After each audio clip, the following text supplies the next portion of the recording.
కూడా ఓట్లు వేయకూడదు, వాళ్ళని గద్దె దింపాలి. మౌనిక సుంకర్ గారు, క్లోజ్ చేద్దాం. Last 1 minute. నిన్న 2 నేషన్ థియరీ చెప్పినప్పుడే ఇది ఎంత ప్రాబ్లం అయిందండి. అప్పుడే కంప్లీట్ పాపులేషన్ ఎక్స్చేంజ్ జరుగుంటే మనకి ఇప్పుడు ఈ బాధ ఉండేదిగా.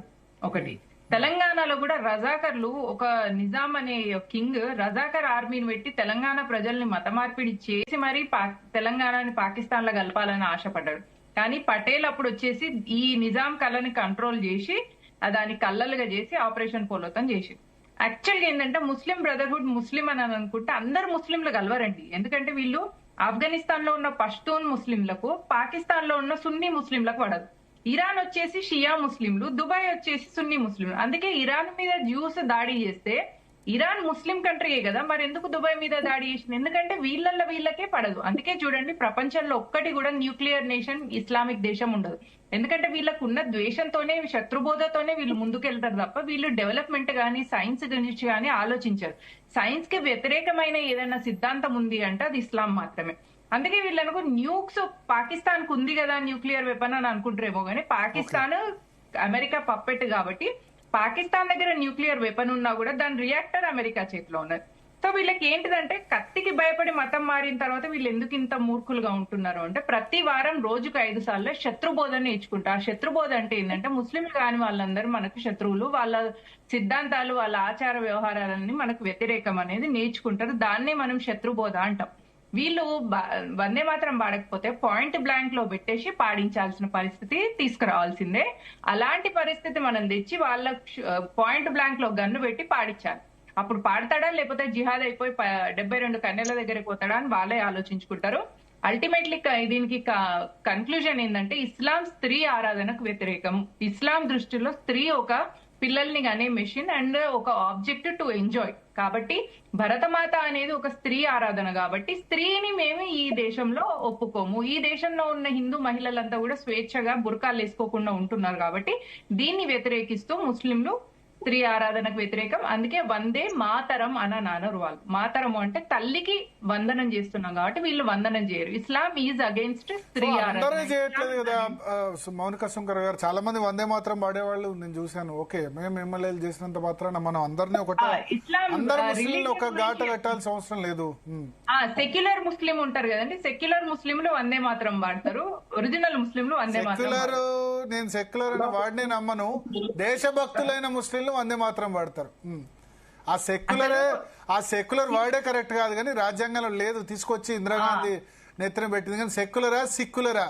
సెక్యులర్ అంటే వేరే రిలీజియన్. నేను సెక్యులర్ అనడం దాన్ని సిక్ అంటే అదొక సిక్ గా ఉన్న వాళ్ళు సెక్యులర్ అంటారు.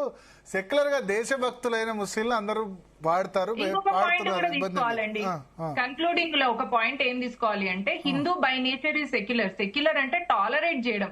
మనం ముస్లింలను క్రిస్టియన్లను టాలరేట్ చేస్తాం, వాళ్ళు మనల్ని టాలరేట్ చేయరు. హోలీ బుగ్గ రంగు మీద పడితే మనిషిని చంపేసే జాతి టాలరెన్స్ కి ఏమున్నదని. ఇప్పుడు నాకు డౌట్, ఇప్పుడు మందల శామ్యుల గురించి కొద్దిమంది దళిత సంఘాలు ఆందోళన చేస్తున్నాయి కానీ మరి ఆ తరుణ్ ఢిల్లీలో చంపితే ఎక్కడ పోయినాయో దళిత సంఘాలు అర్థం కాలే.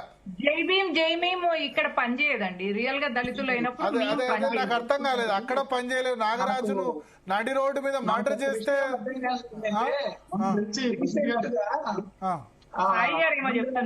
హైదరాబాద్ లోనే ఒక ప్రోగ్రామ్ పెట్టారు ఛానల్లో.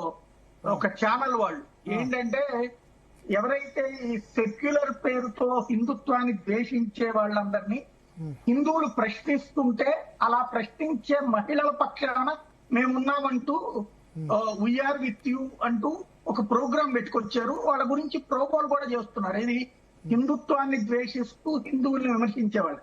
అదే సందర్భంలో ఇప్పుడు నేను చూస్తున్నాను మన శంకర్ గారిని కావచ్చు, లేకపోతే గనక హిందుత్వవాదులైన మహిళల్ని అమ్మలక్కల్ని తిడతా, పచ్చి బూతులు తిడతా, లమ్లు ముమ్ములు పెట్టి తిడతా, రోజు సోషల్ మీడియాలో పోస్టులు వస్తూనే ఉన్నాయి, వీడియోలు వస్తూనే ఉన్నాయి, పచ్చి బూతులతో వస్తుంది. అసలు మరి ఆ ప్రోగ్రామ్ స్పెషల్ ఏంటంటే డీజీపీ గారి దగ్గర నుంచి పోలీస్ అధికారులందరూ పార్టిసిపేట్ చేశారు. అంటే ఇక్కడ కూడా హిందుత్వ మహిళలు లేదా హిందుత్వవాదాన్ని వాదించే ఇప్పుడు మన మేడం గారిని కూడా అట్లాగే దారుణాతి దారుణమైనటువంటి ఇలా బొమ్మలు చూస్తుంటే ఒక పాకిస్తాన్ లో గనక ఎవరిని మహిళలను గురించి చంపడానికి పెట్టినటువంటి తరహాలు పెడుతున్నారు, వీళ్ళని గురించి పచ్చి బూతులతో పోస్టులు పెడుతున్నారు. మరి పోలీసులు చూస్తారు అంటే వీళ్ళెళ్ళి మళ్ళీ అయ్యో బాబు అని బట్టిల్లాడితే అప్పుడు ఎవడన్నా ఒక్కడిని ఎవరన్నా పట్టుకొస్తారు. ఏం జరుగుతుందో నాకు అర్థం కావట్లేదు. తెలంగాణలో పోలీసులు కాస్త కొత్త హిందుత్వ చైతన్యం ఉన్నటువంటి ప్రదేశం, ఈవెన్ పోలీసులకు ఫ్రీ హ్యాండ్ ఉన్నటువంటి ప్రదేశం. అట్లాంటి చోట్లను కూడా ఈ సెక్యులర్ అనే పదాన్ని వాడేటటువంటి వాళ్ళని, ఆ సెక్యులర్ గా ఉన్నటువంటి వాళ్ళని మాత్రం ఎత్తిన పెట్టుకుని హిందుత్వవాదం మాట్లాడటమే బూతున్నటువంటి తరహాలో మాట్లాడక ఇన్ని సంవత్సరాల తర్వాత, ఇన్ని దశాబ్దాల తర్వాత కొంతమంది మనులు ఇప్పుడు వచ్చి మాట్లాడుతున్నారు. వాళ్ళని కూడా మాట్లాడనియకుండా అసభ్య పదజాలంతో దూషిస్తుంటే మీడియా చూస్తా కూర్చుంటుంది. మళ్ళీ వాళ్ళకేమో దేశాన్ని గురించి వ్యతిరేకంగా ఈవెన్ భారతదేశానికి వస్తున్న గ్యాస్ ట్యాంకర్ల గురించి కూడా తప్పుడు ప్రచారం చేసే తప్పుడు బ్యాచ్ ఇదేమో వాళ్ళ వెనకాల మాత్రం ఉంటున్నారు వీళ్ళు. మరి ఎక్కడికి పోతున్నాం మనం? కొన్నాళ్ళు పోయిన తర్వాత మన దేశం అంటేనే పక్క దేశం వాడి కోసం బ్రతకటం, అట్టా బ్రతికేవాడు మాత్రం ఇక్కడ ఉండాలని ఏమన్నా కొత్త చట్టం ఏమన్నా తెస్తారో వీళ్ళందరూ కలిసి. ఓకే, అయితే రవి గారు క్లోజ్ చేయాలి. Sorry, time. రాజ్యాంగంలో ఉన్న వందే మాత్రం పాడాలని చెప్పేసి అని అన్నాడని అంటున్నారు. అయితే రాజ్యాంగంలో ముస్లిం పర్సనల్ లా బోర్డు పెట్టాలి. ఒకటి ఉందండి, ఒకటి నేను చెప్తాను.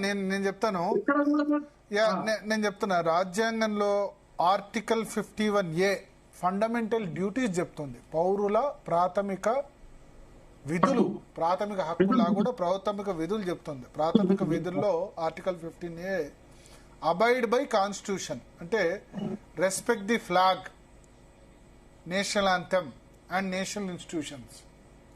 సరే, ఇక్కడ నేషనల్ ఆంథెమ్ ఉంది, జనగణమన మాత్రమే రెస్పెక్ట్ చేస్తాం, నేషనల్ సాంగ్ రెస్పెక్ట్ చేయమని అనేవాళ్ళు ఉంటారు. కానీ plus prevention of insults to national honour act 1971 Indira Gandhi సమయంలో వచ్చింది. నేషనల్ ఫ్లాగ్ను, కాన్స్టిట్యూషన్ను, నేషనల్ ఆంథెమ్ను ఇవన్నిటి కూడా రెస్పెక్ట్ చేయాలని చెప్పి వచ్చింది. దాని ప్రకారం పెట్టాలంటే కేసులు పెట్టచ్చు. కానీ పెట్టేవాళ్ళు ఎవరు?